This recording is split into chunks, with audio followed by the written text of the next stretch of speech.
All right, we figured it out. Hey guys. Sorry, it took a little bit. You couldn't figure out what was wrong. It wouldn't come on. The kids are actually in the RV and they are watching a video that uses the internet. I think it's on Netflix, right? Yeah. So they're watching a video and we're clicking this little go live button and all we're getting is the little buffering spinny wheel of death. Like, what's going on? So thanks for joining us. Thanks for being here. Hey, Pete, we see you here. Hey, Pete. We got two Petes. I don't know if Pete's Little Homestead, if you remember last week, I mentioned I have a brother named Pete. And if you look at the first chat, Peter Conrad, that's my brother. Hey, Peter Conrad, if you're still on here, throw something in the chat room. Let us know you're here. Yeah. I saw your first chat. Let us know you're here. We're excited to be here. It's a cold day, guys. So I don't know if you guys saw yesterday we posted a video. Today we posted it. It was yesterday's video that it snowed. And so it's still a little nippy out. There's no more snow, but it's a little cold. So we're all layered up in the craft room. Yeah, the craft room doesn't usually have heat. So we got this little portable heater. But we built this thing pretty good. I made sure to insulate all the walls, the interior walls and the exterior walls. Can you guys hear us? Can you hear us okay? There's no green little dots right there.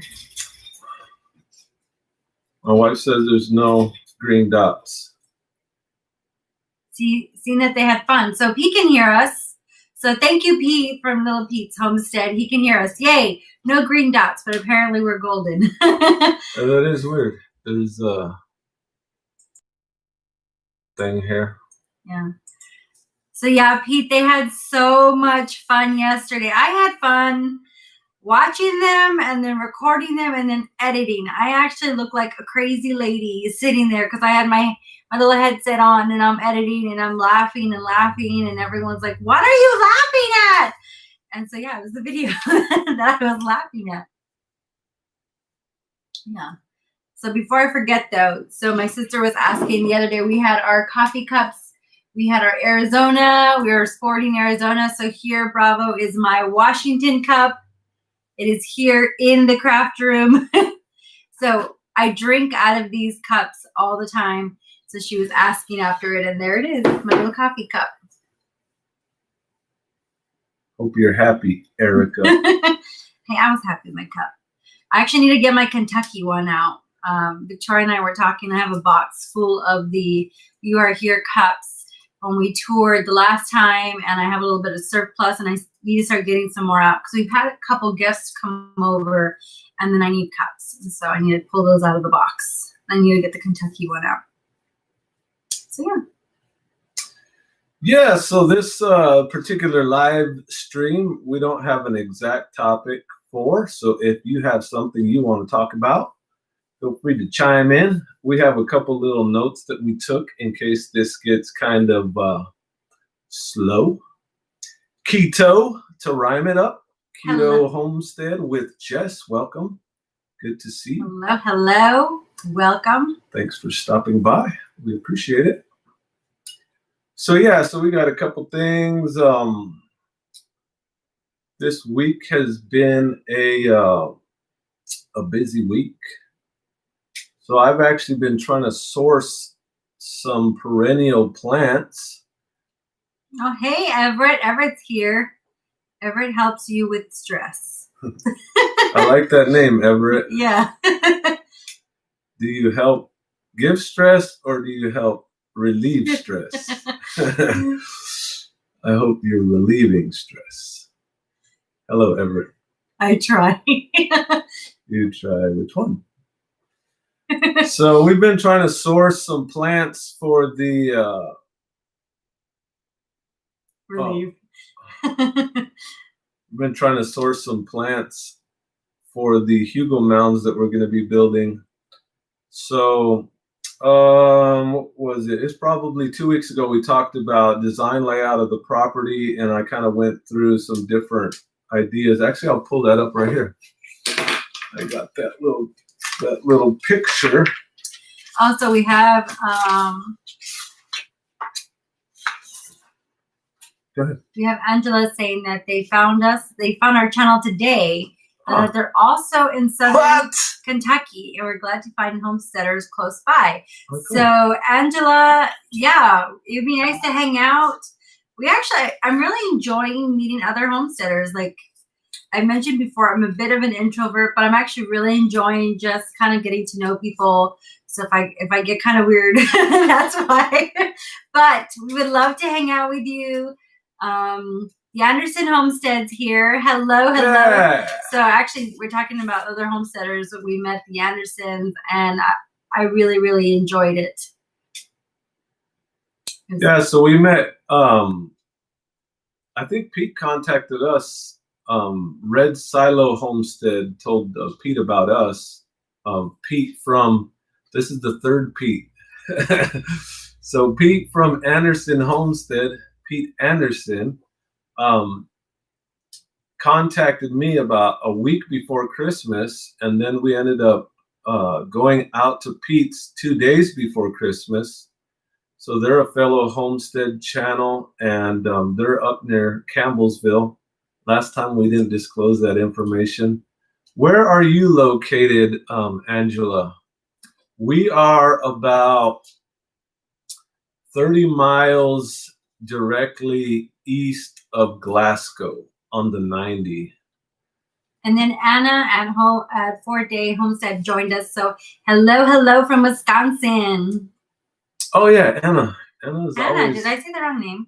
Anna. No, you said it right. Oh. Anna's always commenting, and she's a very faithful participator. Thanks for being here, Anna. Yeah, thank you. I was enjoying your guys' comments on our videos today. I was like chuckling, and I'm like, hopefully everyone laughed as much as I did. I don't know if everyone else did, but I did. So Angela wrote that, yeah, so we'd love to meet up. Really, I would love to meet up. And they're near Scottsville. I'm trying to remember where that's at. Scottsville's right outside of Bowling Green. So you're about 50 minutes from us, maybe 45, depending on where at in Scottsville you are. So that's cool. Yeah. That's not too far at all. We actually bought our first chicks in Scottsville. Oh, okay. We ordered our chicks in, I think, January or February, and they said they wouldn't be here till like June. So then we started looking locally, and we found a guy in Scottsville who had some 5-week-old chicks. So then we're like, cool, well, we'll get those, and then we'll have a little jump on the game. So we picked up like 33 chicks. Thank you, Anna. Yeah, thank you, Anna. I'm all, So we picked up 33 chicks from him, and we actually just cut them out of our flock. So we have kind of honed down our chicken flock to include about 30 Rhode Island Reds, and then we have about 13 Isobrowns.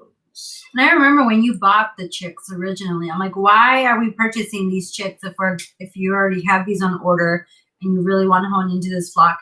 But he kind of wanted to get the ball rolling. And I know that one thing that, as we're discussing, we had a lot of bugs and ticks and stuff. And so when he mentioned that they helped with that, I was like, buy as many chickens as you want, buy ducks, buy whatever it is you want.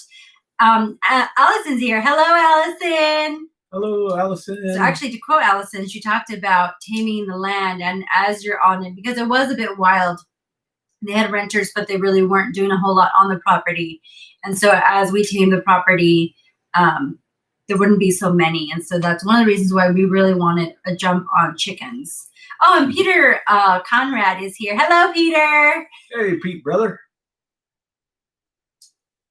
You too, very, very beautiful. Oh, thank you. You must be talking about this pretty lady. Thank you, thank you. You're Hi, not Peter. talking about me. Wave. I know you're waving. I'm waving back. Thanks for stopping by, Pete. Yeah, we thanks for appreciate stopping it. by. So to answer your question, Angela, how can you get in contact with us? There is an email address. Actually, I can just put it on the thing right here. Give me a second.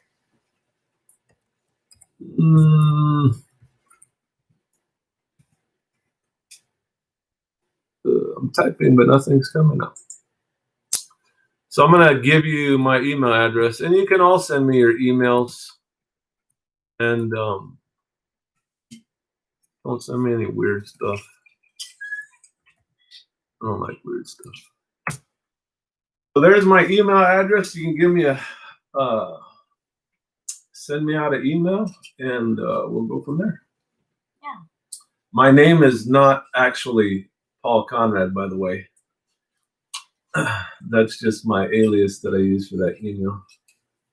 So if you go to Google me and you find somebody else, I'll explain all that later. Yeah, no pics. Guido wrote that. Yeah, so yeah, we were talking about chickens, how we went down on the number. Yep. And then we had some chicks too. Billy's in here. Hello, hello. I just realized I got my driver's license in Glasgow, Kentucky about 5 years ago when I was doing work at the Corvette plant in Bowling Green. Oh, wow. I even had an apartment in Cave City. Ha! Wow. Look at that. Small world. Yeah. Yeah, we've gone by that. We've never been inside of that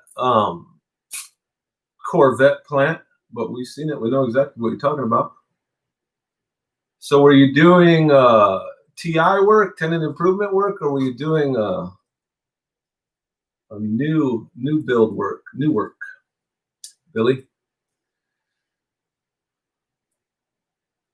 Hey, Anderson Homestead. Is it Anderson Family Homestead or Anderson Homestead? How does he write it? Anderson Homestead. The Anderson Homestead. If you're on here, you're a moderator. I made you a moderator. Can you add a link to your channel just so other people can find you if they want to? I meant to tell you that last week. Let's see. Yeah.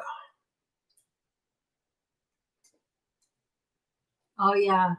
Not enough snow. I agree. So Allison was mentioning about the snow, and it's funny because when it snowed for us, and I came out and I'm like, oh my goodness, it's snowing.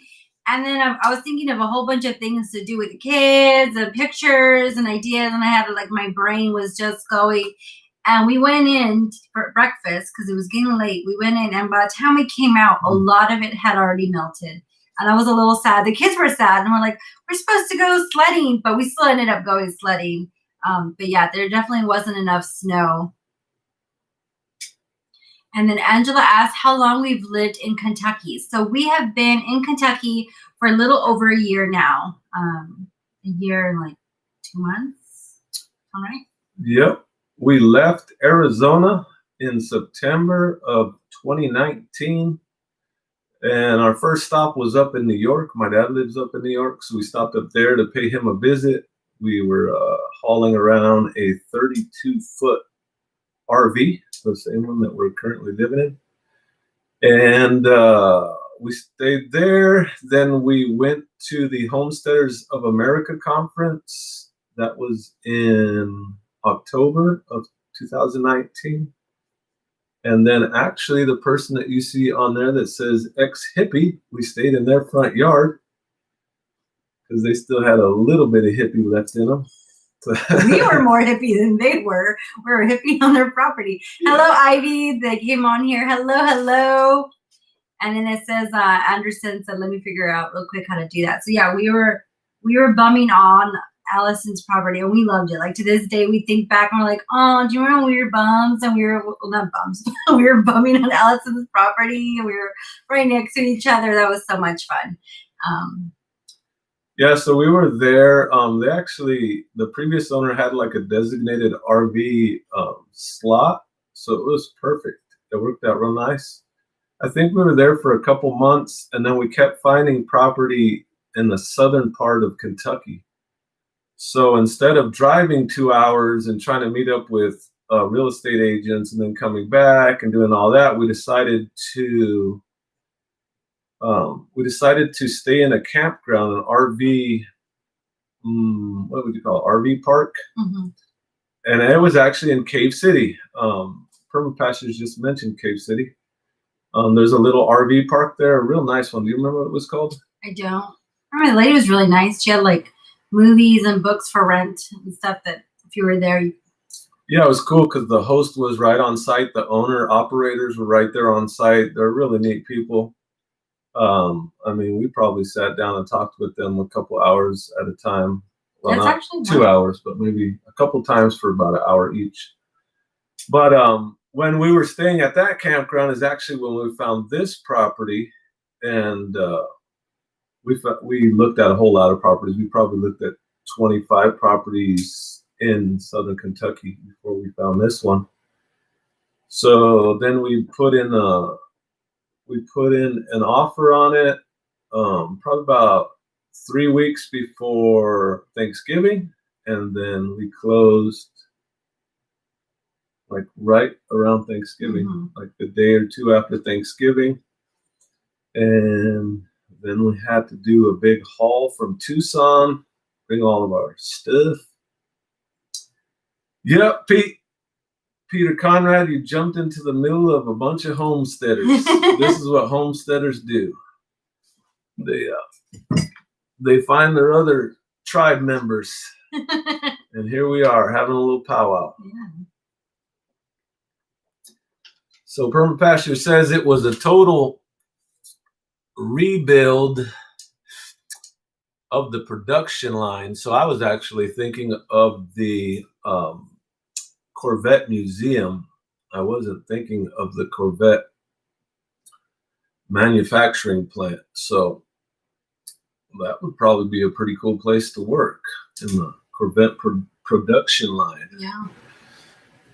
So Angela mentioned that that's interesting that they also moved from Kentucky in last March, and that they wanted to go to the conference. And then she talked about how they're living in the RV right now on the property.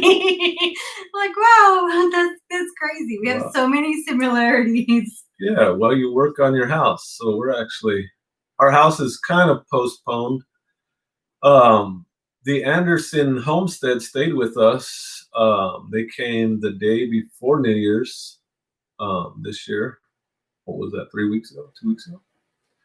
They came the day before New Year's and spent the night with us, and they stayed in the house. So it's definitely livable.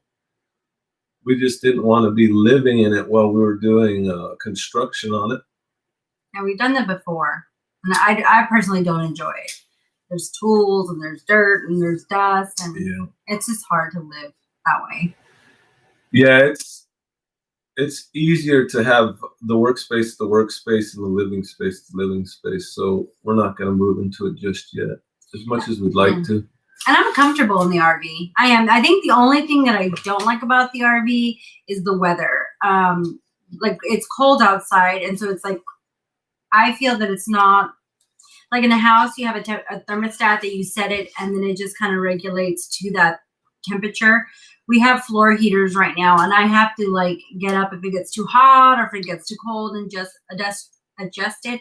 I get up anyways, but it's more like the nuisance, like, oh, I have to go do that. And then we have these floor heaters, and we've had adventures with these floor heaters. So we're not accustomed to like their location because they're not always in the same spot. So we're constantly knocking them over, and the kids have knocked over and like broken a few. So Paul's had to take them apart. Actually, while Pete was here, they were scheduled to come over, and Caspian knocks over the heater, and then like we pick it up, and then there's smoke coming out of the heater. And we're like, oh my goodness. So we turn it off, and then of course the RV smelled like smoke. Paul took it apart, and he was able to fix it, thankfully. Yeah, you could call it a fix. It has like a selector setting where you can like turn the fan on, or level 1, level 2, and then it has like oscillating 1, oscillating 2. So something in that little switch broke, so I just tied them all together, and basically it's off or on with high heat. That's, I think, one of the drawbacks of living in an RV is just the whole heating or cooling aspect of it. But we're pretty comfortable in our RV. Yeah. Fire's not good. Yeah, it was crazy. I was like, that thing shouldn't be smoking. There's literally smoke coming out of it. Yeah, I'm pretty sure they got a loose connection inside of that little selector switch. Burned up some stuff in there. Mm-hmm. They're actually pretty safe. They have like a little tip. They have a little like tip switch at the bottom of it, so if it falls over, it turns off, and then it's got an internal like fuse thermistor type thing where it'll burn up and not allow the thing to self-destruct too much. Hey, Daniel.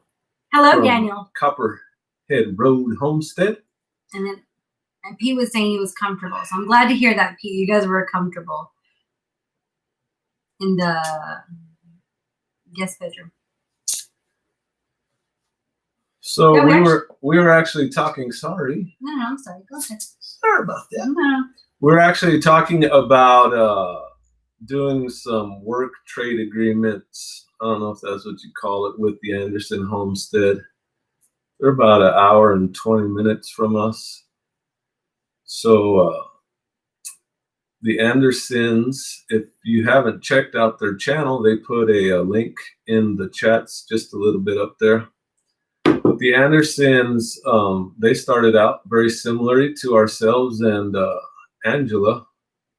They started out in an RV looking for some property and ended up buying 17 acres, basically hay, right? Majority of it's a hay field, wide open, and they didn't have any utilities on it. You can go through and see their adventures and such, but they're living in a cabin basically that they built. They just built it. They have a whole video on. Sorry, I was looking at Billy. He wrote, "Hi everyone, I'm Victoria's grandpa." Sorry. Okay. So Jason came in. So hello, Jason. He came on there as well. And then HB Heritage Farms. MB. Oh. MB Heritage Farms. Welcome. Jason Avers. Thanks for subscribing to the channel. I saw that you recently did that. I appreciate that. We like what you've been doing. Jason Avers is a fellow permaculturist. Shares a lot of great information about plants and gardening. Oh, Everett said, you guys are talking about all the homesteading stuff. I don't even feel like I fit in. I feel the same way, but don't worry. Actually, well, the Andersons were here, and I know Allison, when she's visited us as well, it's kind of the same thing. They're like, what's here? I'm like, I don't know. They're like, what's here? I don't know. So I've come to the conclusion that I really don't know. Paul is really the gardener, and I'm more the domestic one. So he'll ask me, like, what do you want to grow, or what do you want to do? And I'll be like, I want to grow this, this, and this. And I really pass off the reins to him, and he's really the one in charge of it. He's the one running the show on that aspect. Because I know that I've actually watched a few different channels, and like one will be interested in farming and then or homesteading, and the other one not so much. And it's funny because whenever I've seen it, I've never really considered myself part of that group, because to me, Paul and I are like a team, and we're doing this together. And I think that we complement each other very well. But the more that I talk to people and they're like, oh, are you growing this, this, and this? I'm like, no. And they're like, well, what about this, about the chickens? I'm like, I don't know. So I realized that Paul's the brains of the operation, and I'm just kind of the helper. And I'm pretty good at that. Well, I think I am anyways. Don't let her fool you. She puts in a ton of work around here. And thanks, love. She's trying to be modest. We won't allow too much of that. So, and then you're talking about working with the Andersons. I know that we talked about doing some trade-off work with the Andersons. And then we talked about visiting Copperhead. So I know that's like one thing that I really want to do is go out there. Paul and I were Googling the area. We really want to go out there and see them. So that's another channel. I know Daniel's here. So Daniel, I don't know if you want to add your link or not. Yeah, Daniel, you're also a moderator. You should be. See, I think you're in blue. Where is he? Yeah, he's a moderator. So Daniel, feel free to add your link. Copperhead for Copperhead Road Homestead. I appreciate that invitation. I saw that from Permapasture Farms. We'll definitely consider it when you do that pig processing. Oh yeah, he talked about that. We thought that would be really neat. Yeah. We have sheep, and it's going to come to a point where it would be very beneficial to know how to butcher sheep. I've watched a lot of videos on butchering and processing of deer and stuff like that. And I'm thinking a lot of those things kind of run along the same lines. Once you learn how to do one of those larger animals, that I guess it's actually probably very similar to a rabbit, but just on a larger scale. But our neighbor just up the road, who we actually bought our first 4 sheep from, I mean, literally, he's like a quarter mile away from us. He kept saying he was going to butcher one of his rams, and then they had 2 feeder pigs that they raised out. They went from like 25 pounds to almost 300 pounds. And he was telling me that he was going to butcher them, but then they ended up taking it somewhere. So yeah, we really want to learn how to do that. That would be awesome. I think it's normal. We've realized that a lot of people that have livestock here usually take their animals somewhere to get it butchered. I know that same neighbor even gave us, what was it, sausage or something in the packets, that they took it and they even seasoned it and they packaged it. And I don't know if are they able to sell it because it's that way. They gave it to us as a gift. We gave them a couple stuff. We gave them a chicken and stuff, and so they gave us some of their. Yeah, so it's an official butcher processing house. So I'm pretty sure you'd be able to resell that if you want to. So P. Anderson was saying, okay, Paul, you can call us the crazy, what does that say? The little thing is right there. You can call us the crazy shed people. And then Jason wrote your sleep butchering video just a couple of weeks ago. Oh, they did, Jason. Homestead Oz did a sheep butchering video a couple weeks ago. We'll have to check that out. Is that Darren with the sheep?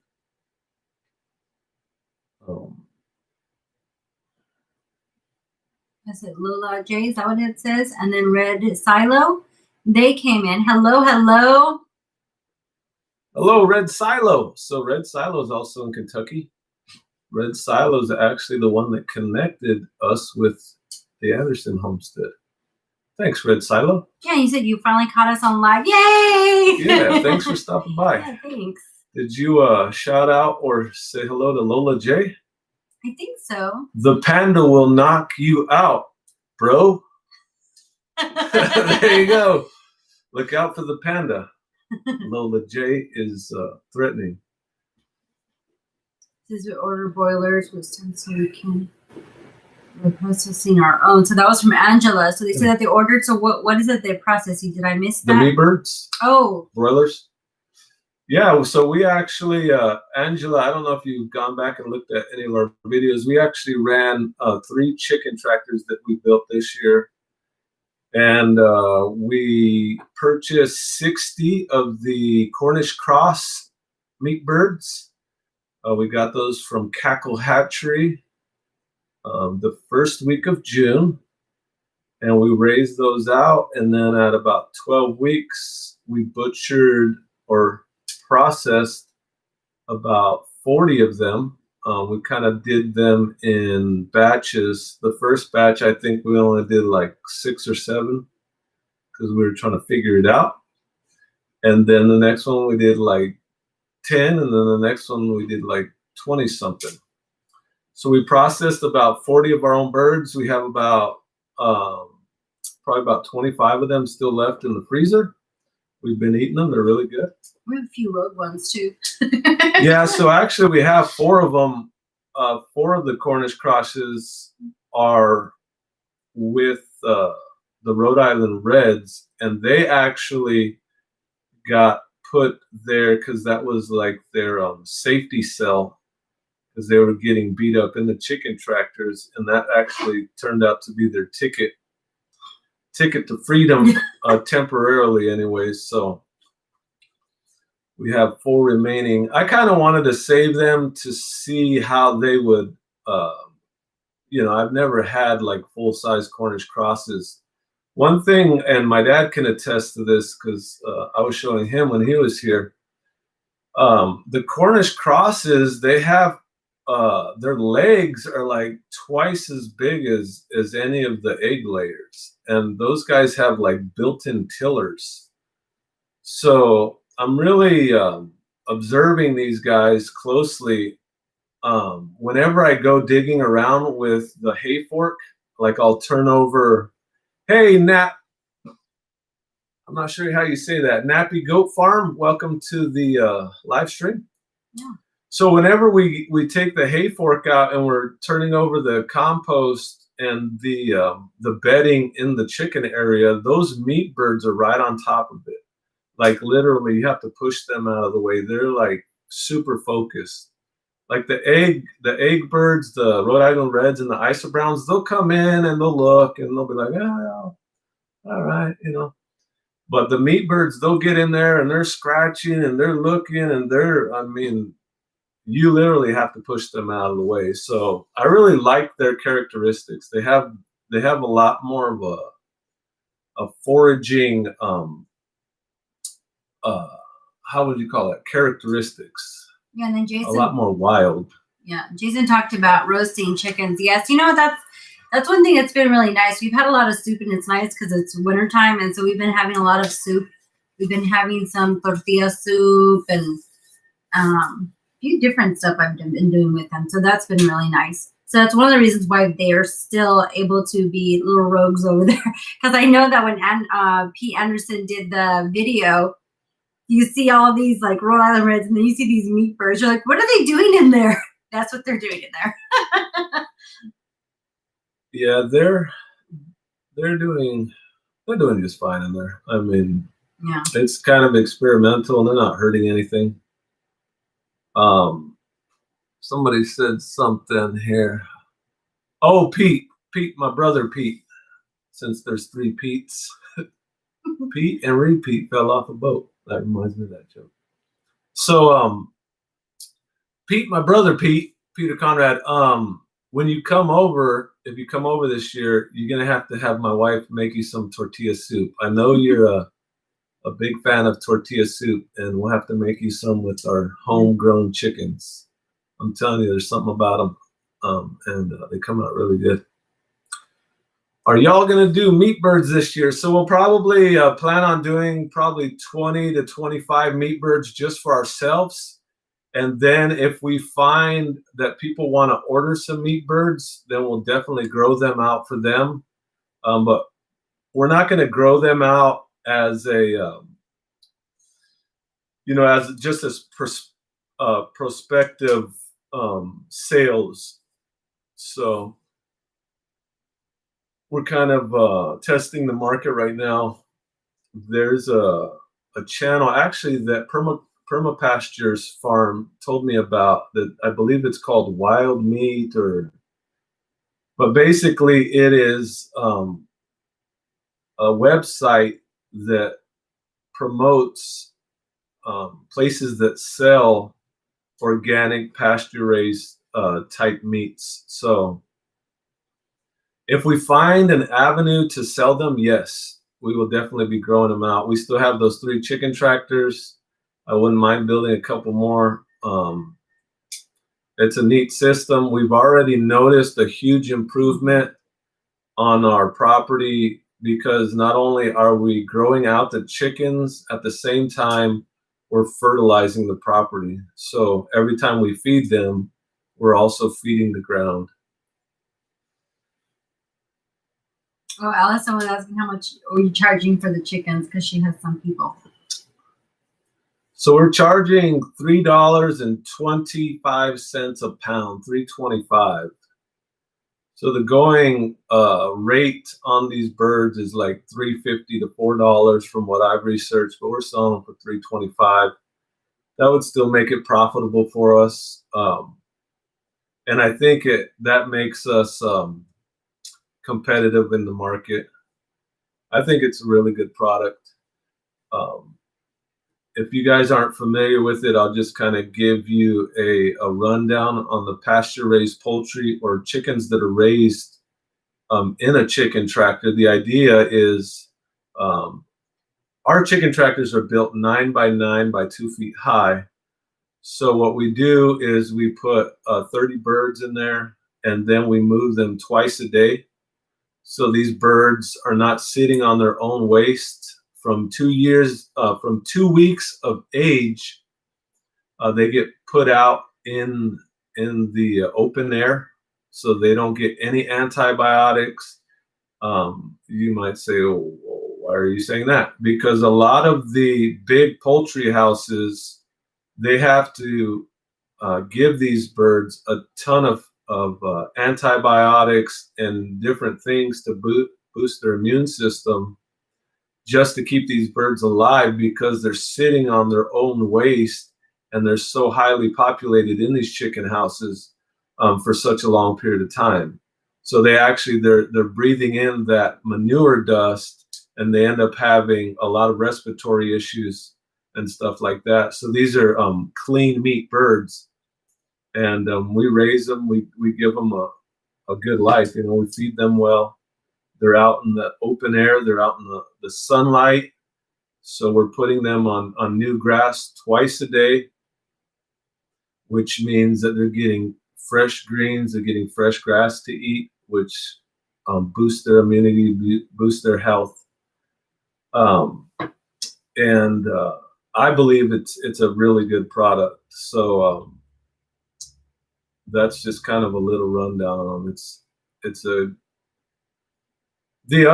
One of the other real benefits is that when you don't lock your chickens up in like a chicken coop, you don't concentrate all that waste in one area. You know, if we had 30 birds in one area, it would just be a huge waste load just concentrated in one area.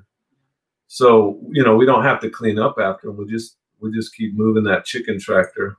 If you haven't watched any of the videos, please go back and take a look at that. So Peter Conrad wrote that he's on his way. So yeah, we'll see you soon. We have to guess. Where did he say that? I'm on my way. Heat it up. Right on the top. Oh. And then Copperhead asked if we got it from the hatchery. We got ours from Cackle Hatchery, and we had real good success with the birds. So like I mentioned previously, that we got the birds the first week of June, and all the meat birds are gone except for 4. From what I know, they grew out good. We could have given them a little higher protein diet to make them gain weight faster, and maybe have processed them a week or 2 sooner. But we're still happy with the way it came out.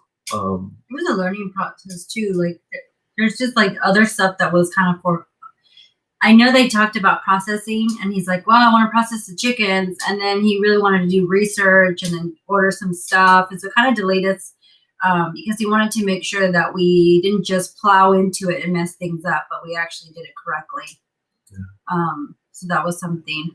Yeah, we hit a couple speed bumps. Like a week before we were going to process, I ordered this big, I think it was like an 8-gallon or a 10-gallon pot that we were going to use to dunk the birds in to scald them. So you have to dunk you hold them upside down by their feet after they've already been cut. So the birds are they're already dead at this point. But I was waiting on this scalding pot to come in, and then I got it, and it was this aluminum pot that was like super thin, and it had a big dent in the side of it. It was all caved in. Yeah, I was really surprised they even delivered it because of the box. I think it was like taped up, like it was smashed. Yeah, the box was all destroyed. And then the pot was like all dinged up. It was so bad. So then you order something else. So yeah, so then I ordered a really heavy duty. I think it's like double or triple thick at the bottom, and it's stainless steel, so it's really heavy duty. I thought from the reviews that the aluminum one was going to be fine, but if you plan on using or purchasing an aluminum pot that's of any size, don't mess with those aluminum ones. They're not bueno. Yeah, there's a company called Bayou Classic that you'll see has a lot of turkey fryer kits and stuff like that. So we kind of bought it as like a dual purpose, well, multi-purpose, because I'm sure we'll use it for a ton of other stuff. We've actually cooked soup in it. When my dad was here, he cooked a big old thing of soup in that, right? Yeah. Yeah, big old pot of soup. 8 gallons of soup. It was a lot of soup. Actually, it is here too. We also fried a turkey. That was neat for Thanksgiving. We fried the turkey, so we've even used it as a fryer. We should have made a video of that, but yeah, we should have, but we didn't. But we did. And then P. Anderson said, well, it could be Melody, and that I'm an awesome chef. Thank you very much. We enjoyed having you guys over. Let me see. There was a few. Red Silos said that the hatchery is where we got our egg layers and geese. Yeah, we like Cackle Hatchery. Another thing is if you're ordering birds, the advice that I got, and I'll pass along to you, is try and find something in the same latitude, in the same, like, you know, you have the U.S. hardiness map. You have zones like zone 7, zone 6A, zone 6B. Try and stay within like 1 or 2 of those zones so that those birds, usually they're getting raised near that hatchery. So they're not, you know, you're not taking a bird from Alabama and taking it up to New York and expecting it to do okay because, you know, the genetics in it have been raised in a different environment. So one of the reasons that we chose Cackle Hatchery was because they're in Missouri and they're in the same latitude as us. So, I mean, they also had good pricing. When we compared pricing, Cackle Hatchery had good pricing.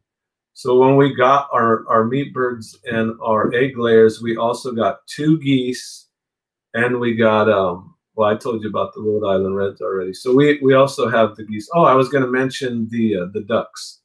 We got 12 of the khaki Campbell ducks, of which only half of them have survived. Well, we found out that there was we were stopped for some birds of prey. We were feeding the local wildlife. We were doing our part to support nature. So, Allison, you asked how much are you going to charge for a chicken? No, she asked. I know some people, but then she also asked how much does the average bird weigh? So I believe they're I don't know. I'll have to weigh a couple of them and see kind of what the average is. I'm guessing around 6 pounds. So I'm sure we can work something out, Allison, if you're really interested. I had somebody come over and drop off a bunch of these. They're like little coolers, and those might make it was Allison. Those might make really good little kits. Maybe we can transport some of them and see if we can get some sold. Yeah, if we can get some sold, that'd be really encouraging. We can find a market. Man, I wouldn't mind raising out a couple hundred of those birds next year, because if you time it right, if you can get your birds so that they're indoors probably in about the end of March or April, those birds can be out by April, and you can run a batch of them probably about every 3 months. Should be able to get at least 2 really good batches of birds. And if I had the orders, I'd build more chicken tractors in a heartbeat. So the only reason we only have 3 of them is just because we don't have the demand right now. But let me know, Allison. Thank you for your support. Yeah. Allison's sometimes I think she's into this more than I am. She's like, hey, you should do this. Hey, you need to do this. Why don't you do this? I'm like, yeah, it's a good idea. Thanks, Allison. Living quite simply. Thanks for stopping in. Yeah, thanks. Good to see you here. Did you get your layers from Cackle in June as well? We had some delivered in early June. They're healthy birds, but we haven't gotten a single egg. Oh, that's a bummer. Our Rhode Island Reds we did get in the first week of June. If you go back in our history, in our YouTube history, there's a video on it when we got them, and you can see all the birds that we got. I think we got like 160 or something birds all at one time. Maybe it was 130. I don't know. It was a whole lot of birds all at once. And the Rhode Island Reds were actually kind of slow. We had them in a chicken tractor for a while. And then about, let me see, it was probably about, well, my dad was here in November, right around Thanksgiving. And that was the last week we had them in the chicken tractors. And we were covering them with plastic. So then we moved them out of the chicken tractors into the barn where they can go in and out of the barn at night so that they could get out of the cold. And we noticed that probably the last week of December, a few of the Rhode Island Reds just started laying. So that was the schedule that we were on. And then one thing that I noticed, I hit a score of these meat trimmings from a local grocery store. So I started throwing this. This was like beef trimming. And when I bumped up their protein intake, I started getting a ton of eggs. I really wasn't expecting it. I just kind of thought the eggs were kind of on pause because of the time of the year. You know, you have the daylight hours, which really affects their laying rate. But we're getting like probably 8 eggs a day out of the 50 birds, which I think is pretty high for this time of year. But I noticed that protein intake really bumped that up. We're also starting to source a lot of greens that we're getting from grocery store waste. If you watch the Anderson Homestead video, you'll see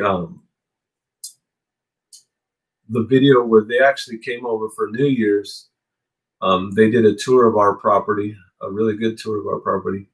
And they show us passing out that grocery store waste and the kind of stuff that we're finding and able to feed our chickens with for relatively inexpensive. You know, we don't go out of our way and make a trip just solely for the fact of getting that, because our closest grocery store is about 10 miles away. But if we're already going into town for something, then we check to see what's there. So Permapasture asked about farmers market, seeing if we can sell birds.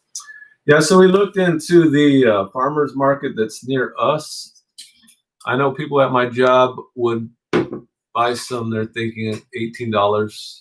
We're thinking $18 for a whole chicken.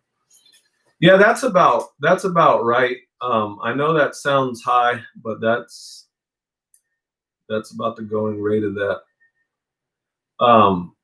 Yeah, so Permapastures, our farmers market, which is it's probably about 20 minutes away from us. They actually got a grant to upgrade the whole site. Yeah, the whole site there. You know, it was just basically a parking lot where you'd go and the vendors would come up and pull up to it. But now they've actually built a steel building. I forget how much the grant was they got. It was like $350,000 or something. And so that farmers market community is really growing where we're at, and the local counties are really contributing to that. Well, our county is contributing to one that we have, and they actually were inspired by the county that's just to the south of us, Monroe County. Had a very similar upgrade, and they saw the positivity, the benefit of doing that. But one of the stipulations is that if we're going to take chickens to a farmer's market, we have to be USDA certified. So we can sell the chickens directly. I can take a chicken, I can sell it to my neighbor. I can sell it directly to the end user, but I can't sell it to someone who may sell it to someone else. And then, and like I said, as far as the regulations of our particular farmers markets is that you have to be USDA certified. So we'd probably have to take ours to a facility, or we'd have to get our site inspected. One thing that I will mention, if we do go into processing more birds, we definitely need to get a plucker. The plucking process, part of the process, is our weakest link right now. That's where most of our time is lost, and so that's definitely an upgrade. If we do get a large order of any kind, we'll definitely be getting a plucker, because to pluck by hand is probably literally 4 to 5 times as long. Hey, Nona Grace, thank you for stopping in. Good to see you. Hello. And then Copperhead that said that their chickens lay like crazy when they eat the dog's food. Yeah, so the dog foods is high in protein, and that makes sense. We'd really like to get to a point where we're raising enough from our garden. So this upcoming growing season, we want to raise enough produce that we can feed our chickens for the majority of their food. We're actually looking into different grains as well. Yes, I know you talked about wanting to grow more things for the sheep as well. And so I know that Anderson Homestead, there's a water bottle up there. Talked about duck or eggs. So actually our ducks are, sorry the way you came in. Sorry. The ducks are, I'm not sure if they're laying. I know every once in a while we'll find like a little random egg and we don't know what it comes from, but we don't really have like a nesting box for them. They're just kind of, they're free range. Yeah. They're all over the place. I mean, one minute they're by the pond, then they're over there by the barn. So I personally haven't seen any kind of nest or anything.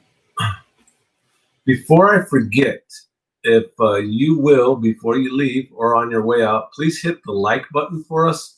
That really helps our channel out.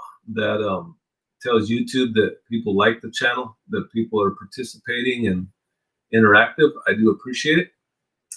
If you're on the, if you're watching us and you haven't said hello in the chat, you're just lurking in the background, please say hello. We'd appreciate knowing you're there. I don't have the list up to know who's really here, so if you don't say something, I don't know you're here. So then, I'm sorry, that what did I say? Nona Grace. Nona Grace. Mm-hmm. And so then Copperhead also mentioned the dog food. So then she mentioned the cat food. So they're both high in protein. And so I never thought of those as some kind of animal feed, but it makes a lot of sense. Like once you begin to think about it, they would help out. Yeah, I've at times thrown in a couple of cupfuls of either cat or dog food when I'm not getting any meat in their diet. Hello, Angela. Hello, Angela. Thank you for stopping by. William Conrad says, if you need more protein for the chickens, what about raising something in the ponds you have for protein? Yeah, that's definitely an option. You know, I saw Jason, and I remembered he actually mentioned earlier about the panda, and it was going, and then I forgot. He wasn't the panda one, was he? No, he commented on the panda. So they're I think it's the Shed Wars. Who was the other leader? He mentioned. Sorry, I just remembered. I'm like, wait a minute. Jason made a comment. So he said playing with the new pruners that he picked up today. What kind of pruners did you get, Jason? I found a pair of pruners, hand pruners, that I really want to get. I just have like 3 pairs that are okay, so I can't justify getting a new pair right now. But I found this really good pair. I forget the name of the company. Anyhow. So Nona Grace mentioned that there's 20% in the cat food and 16% in the chicken pellets. Yeah. So there's a higher ration of protein in there's a specific pellet that's made for meat birds, and it'll have higher protein, and I think that's up near 20%. And so if we raise out chickens again, meat chickens again, we actually found a mill that has a really good mix. We kind of used it near the end. We didn't know about them, but we can buy feed in bulk. It's more of a whole grain feed that we will ferment. We'll soak for 12 to 24 hours, and then we'll feed it to the chickens. That way their bodies can absorb it more. But that one's a lot higher in protein, so I'd really like to use that if we do meat birds again. We just have to buy it in a bigger quantity. That way we're saving money on the cost. Whenever you're buying stuff in smaller quantities, like we bought hay this week, so we could buy a 900-pound bale of hay for $50, or we could buy a 50-pound square bale for $7. So then we did the math on that, and it was like 1/3 the price if we bought the larger quantity. So that's one thing we did this week. We picked up 3 of those 900-pound bales of hay. Yeah, I recorded that, documented, is that the right word? Mm-hmm. So we should be posting that video soon. And that was actually really nice, because that's one thing I didn't really record, but the people that we bought the hay from were so sweet and welcoming. We were actually surprised. They were like, come on in. And they were just kind of inviting us in. And for those that know us, we do not know I don't know when to stop talking sometimes. And so they were so sweet. They were like, well, your kids are homeschooled. Let's show them around the property. And so we're walking around the property, and they're showing the kids how they process things. And so it was neat, because we had originally meant to go just get hay, but it ended up becoming like a trip on how to process hay and some of the things that can be done with hay. So that was really neat. So we do have a video coming up on that. And then let me see here. Sorry, these things are popping up. 17 are here, only 12 thumbs up. Hit the thumbs up, please. Yes, thank you, Copperhead. Thank you, Daniel. Yes. It's funny, because I know his name is Daniel, and for some reason it's like Copperhead. I always say it, so I apologize, Daniel. I don't know why I always want to say Copperhead Ranch. There had to have been something that was, Greyhawk Ranch. Oh. My sister's, part of her address is, and it just has that same kind of ring to it. So I want to say Copperhead Ranch Homestead. So it's easier just to say Daniel. Call him Copperhead. Oh, sorry, Copperhead. So Copperhead, if you want to put a link to your channel, please do. If you guys don't know, Copperhead has a live stream as well on Sunday nights at 8 p.m. Central Standard Time, and we'll be there. It's another one of our community members. Mm. I don't know if Copperhead. You can call me anything. It says don't call him late for supper. Yeah, we won't tell him you work for the FBI either. Well, we won't tell anybody else. we enjoy watching their live streams. So there's a few that we just really enjoy watching. So we normally try and aim for. We try and aim for an hour, but we're not in a hurry. If you guys want to stick around, just put something to that. Put something like you want us to stay on here. We can stay on here. We don't have anywhere we have to go. I wanted to show you guys a video that I recorded. So yesterday was the snow day. So we came out when. So on Thursday, I'll take you back another day. On Thursday, that was the hay day. So when we're heading back from getting hay, probably about the last 15 minutes of that drive, the snow's coming down. You know, it's just like.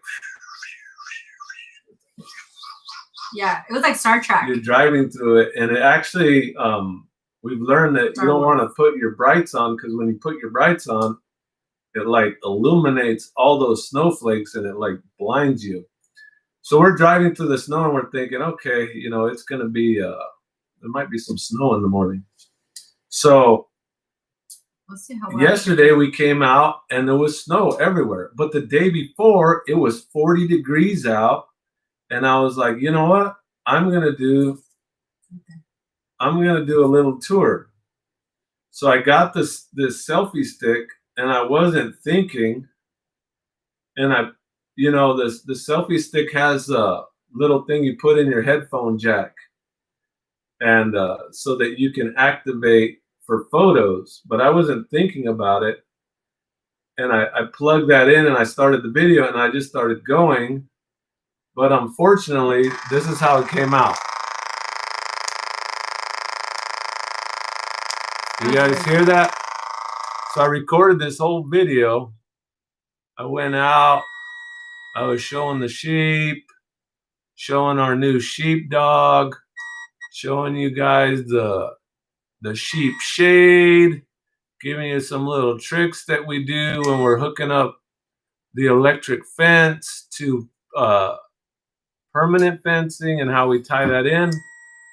And then when we were at the place getting hay, I was mentioning it to the guy, and I'm like, oh, check this out, because he had a Labrador. So I was like, oh, this is our dog. I just made a video, and he's in it, or she's in it. So I pulled it out, and then I went to play it, and that's what it sounded like. Oh my goodness! I just recorded 25 minutes, and I was even vexed for him because I saw him out there working on it. It was a bummer. So Peter asked, what is the sheepdog's name? So Paul hasn't decided on a name yet. He doesn't want us to name it, but we call it Sun Chit, but that's not its name. Yeah, so the previous owners. Oh, hello, Lala Farms. Hey, Lala Farm. Rick, thanks for stopping by. I hate doing voiceovers. I know, I hate doing voiceovers, especially Chinese, when you can see the guy's lips moving and you're like trying to salvage a video. So I don't know. We'll see what happens. I did do some recording in the snow, kind of mentioning it. So I may be able to salvage some parts of it. But going back to the sheepdog's name. So we found the sheepdog. It was actually located in an area that's south of us in Tennessee, near a town called Lafayette, however you say it. It's a lot like the Louisiana town Lafayette, French. Lafayette. Anyhow. So we went down there. We found this dog on Craigslist. This is her right here. I'll show you a little picture of her. I don't know if you can see it very well. There she is. It's not very clear though, my lip. It's not very clear. Let me see if I can find a good shot of her. There she is. She's so sweet. Yeah, she's a really nice dog. I didn't want to give her a name because I didn't want the kids like running up to her and saying, "Hey," say her name was Sun Chip or whatever it might have been. hey, Sunchip, come on. And then they, we're trying to limit the human contact with her so that she is a sheepdog. She was raised around livestock. Like she was on a 1 acre fenced in property that had like, man, it probably had like 20 animals, had like 3 cows, 6 sheep. It had goats in there. It had a whole bunch. It had 3 other livestock guardian dogs in there.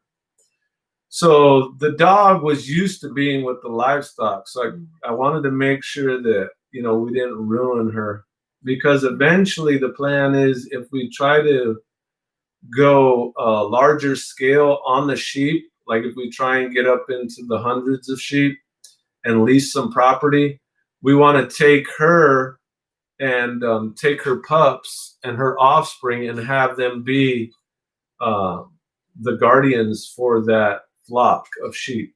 And I know you talked about not ruining her, and the sensitive part of me is like, no, we want to be friends with her. We want her to love us. But we gave her a little bit of attention, and we had already started seeing the effects, that it's true. Like she started to kind of ignore the sheep. She would see us in the yard and she would ignore them. She would go over there and see what we're up to. So I learned that there is reason to Paul's thinking. So I still call her Sunchip because our dog's name is Luna, and I wanted sun and moon. And she has like a chip on her back, so I call her Sunchip. But that's technically not her name. That's just her, what do they call them? The fake name. Forgot what they're called. Alias. That's the word, alias. Yeah, so, she's a good dog. We have had a little bit of an issue with her. Like my wife was saying, it seems like as we started giving her more attention and, her energy levels got up and she got excited, then she start chasing the sheep around. Yeah. So in some of the videos, if you see her, we actually put a chain on her. It's not chained to something, but it's just kind of a weight so that she can't jump up on the sheep. It's just kind of to slow her down and to break her of that habit, because she was actually chasing the sheep in circles. And some of the sheep had like bloody ears because she was chasing them around and biting on their ears. And I mean, it got to the point that the sheep would see her coming. They wouldn't even run anymore. They're just like, I surrender. And they would lay on the floor. And she would just sit there like nibbling on their ear. And we're like, no. Yeah, she's not hurting them. No, yeah, she's not going to cause like terrible damage to them. But she's still a puppy. And I think she just wanted a playfellow. And so Paul's been adding things for her to chew. But I mean, the sheep are so much more alluring than whatever it is Paul puts in there. So yeah, the chain did seem to help though, slow her down. She isn't being so crazy. So Jason Avers says, have you found the sheep to be more tree friendly than goats? A lot of times people will say the sheep won't climb up, they won't get on their hind legs and forage from that point. But our sheep do that, especially on the fencing. There's honeysuckle that grows on a lot of the fence line, and actually that's a lot of the area that we're clearing out right now. We've kind of sectioned it off so that they can get into there and they can clear out a lot of the briars. As far as trees go, they do have a limitation to a certain degree, but I'd say if they want to get up there and there's something that's tasty to them, they'll get about to the same spot the goats will. I don't think they're as aggressive though as sheep. I'm sorry, as goats. They're still eat stuff, but they're not as aggressive. Yeah, they're not as agile either. I mean, the goats are definitely more agile. Like we have neighbors across the way that have goats. And they'll like climb on top of each other, and then prop themselves like on another one's back. They'll be like standing on their back to get up to a higher vantage point. Yeah, and Peter said, "Bad dog, sheep are friends, not food." That was hilarious. Yeah. And another thing is like wherever we have like the area that they're in right now, there's young mulberry and young fig in there. The mulberry it's probably about 7 feet tall, but it was just planted this year. It was only this big when I planted it in May, and it shot up to 7 feet tall. But we put cages around it. So we built some cages out of cattle panels, and then we basically cut a cattle panel in half. So normally the cattle panel is 4 foot wide. We cut it in half to 2 foot wide, and then we made a circle out of it. And the length of the cattle panel is 16 feet long. So it gives you it's probably about a 4 foot circle.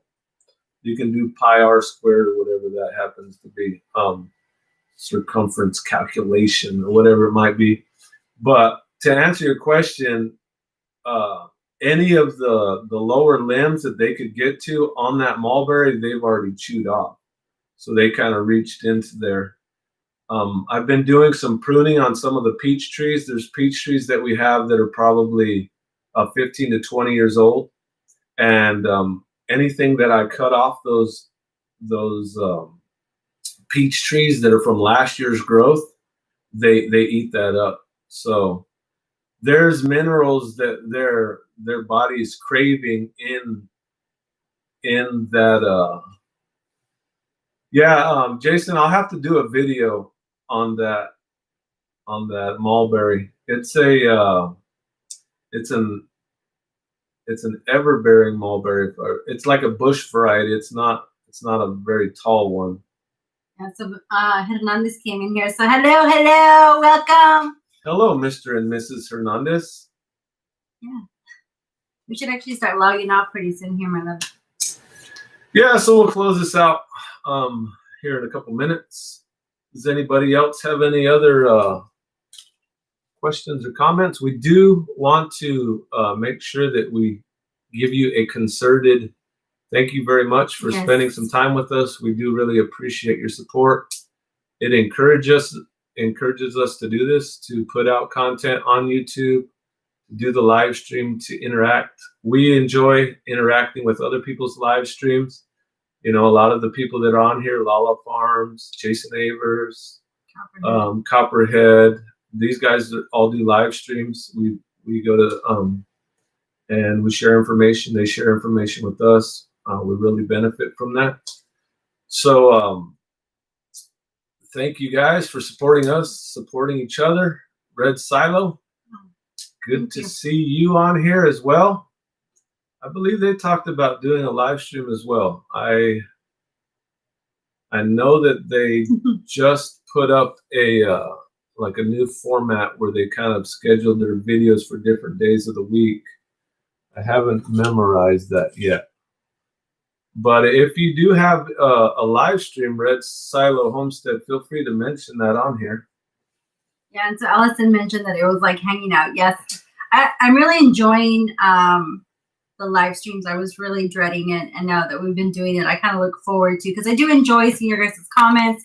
And even though sometimes I don't comment, or I see the comment and I kind of don't register later on, I'll be like, oh, did you see that so-and-so posted, you know, whatever it is, and they mentioned this. And so we really enjoy it. Like Paul says, we do not take it lightly. We know that, you know, you're taking time away and you're sharing it with us. And so we're really, really thankful. So thank you so much. Yeah, Jason mentioned, Jason just did a thing on PFAF or PAFAF.org, which is Plants for a Future. If you guys are, actually, I'll put that in here just so that it's kind of documented. Sorry for the, I spelled it wrong. PFAF.org. Sorry, we got this thing set up. So PFAF is an excellent website.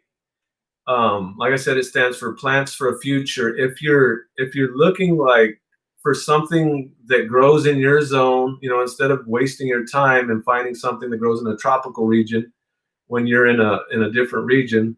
You can put in your hardiness zone. You can put in what you're looking for. Is it edible? Is it medicinal? Is it just ornamental plant?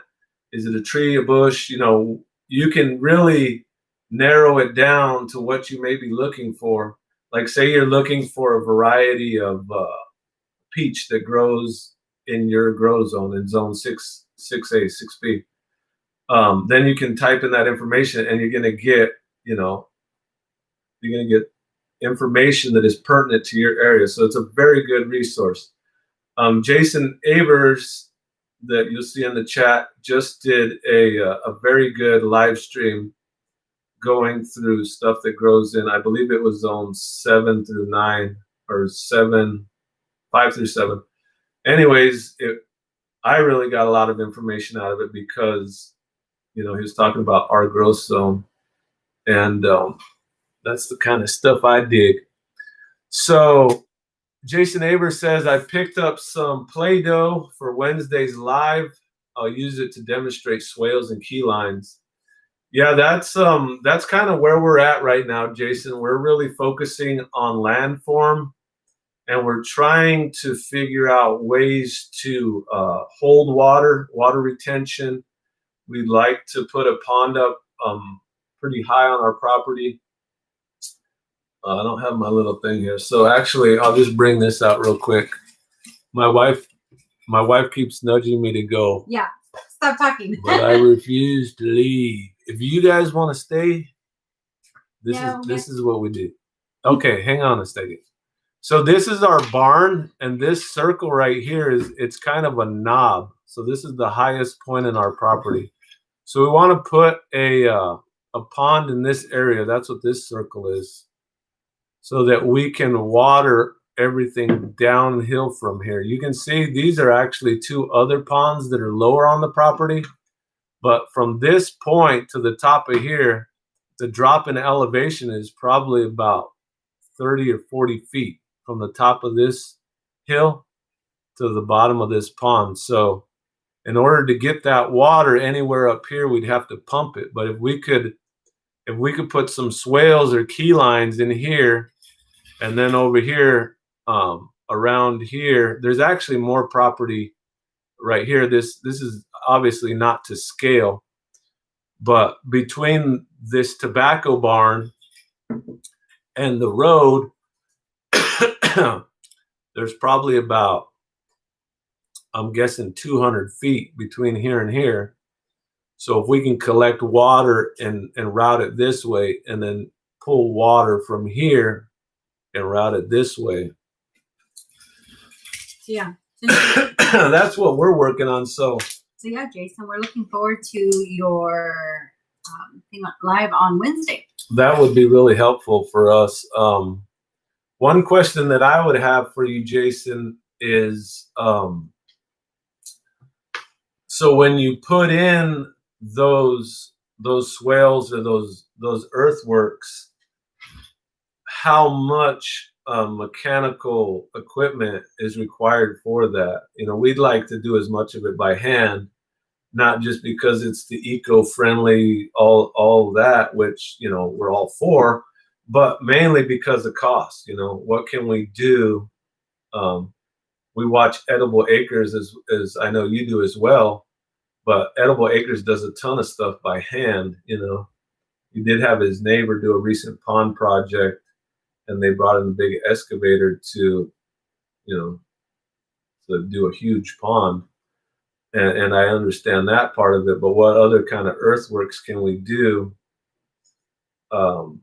We like Edible Acres too, Daniel. It's our last live stream was talking about our most influential homestead channels, and Edible Acres is definitely right up there in the top 3. And we do a very similar chicken setup that we picked up from Edible Acres. I need to do a video on that. So Pete took off, Pete Conrad. And so bye, Pete. Hey, Pete, thanks for stopping by. And then Vanessa mentioned the pond. So yes, we're going to keep them on. And then she asked about mosquitoes. And so fish Oh, Pete's still there. Oh. Thanks for stopping by, Pete. Love you, man. Hi, Pete. Oh yeah, that'd be cool to see the boys video. Yeah. So, Vanessa, Hernandez, to answer your question about You keep moving. Sorry. Asked about the mosquitoes, and so I know fish help reduce mosquitoes. What else is there, my love? To be honest with you, our property is very natural, and my dad was here in, what was it, June? And he was surprised at That's true. the so little amount of mosquitoes that we had. We do a lot of rainwater catchment, and we put some goldfish in there they eat the mosquito larvae. We really don't have a serious mosquito problem. So if you have fish in your ponds, the smaller fish, almost all fish that are in a pond will eat the mosquitoes. So that helps with that. Hey, Micro Farmer, thanks for stopping in. Yeah. You caught the very tail end. So just as a general answer to the mosquitoes, it's really not an issue to us. We've gone through one full summer and there was very little mosquitoes, believe it or not, even down by the ponds. So we'll be seeing you guys in a little bit. Like I said earlier, we'll be at the Copperhead Road Homestead channel in about 3 hours. So maybe we'll see you over there. I appreciate you guys all for stopping by and hope you have a great week. Take care. Bye, guys.